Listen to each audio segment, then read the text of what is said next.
La guerre en Ukraine, elle a un impact direct sur nos travaux. Ça engage la façon dont nous allons conduire la guerre dans les années à venir.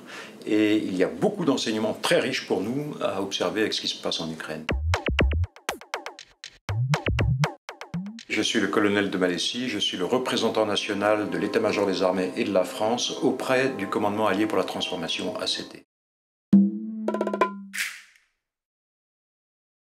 En tant que représentant national, je suis l'ambassadeur de l'état-major des armées auprès de cet état-major stratégique qu'est le commandement allié pour la transformation à Norfolk. La première de mes responsabilités, c'est vraiment de faire le lien entre la France et cet état-major, c'est-à-dire à la fois de rendre compte à la France de ce qui se fait, de ce qui se travaille dans cet état-major, pour nous assurer que ce qui est développé ici correspond bien à ce que nous souhaitons, à nos intérêts, à ce que nous voulons.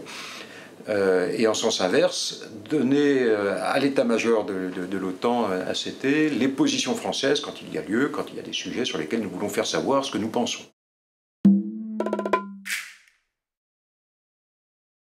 La guerre en Ukraine, elle a un impact direct sur nos travaux, puisque nous en tirons les enseignements. Nous regardons de près ce qui se passe, nous regardons de près la façon dont les Ukrainiens se comportent, la façon dont les Russes sont aujourd'hui confrontés à des difficultés, parce que ça engage l'avenir de l'Alliance, ça engage la façon dont nous allons conduire la guerre dans les années à venir.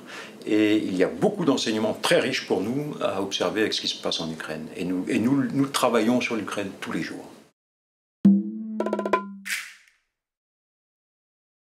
Notre contribution au sein de l'état-major, elle est nombreuse. La France est la plus grosse communauté après les Américains. Donc ce qui montre que la France considère son engagement au sein du commandement allié pour la transformation comme étant très important.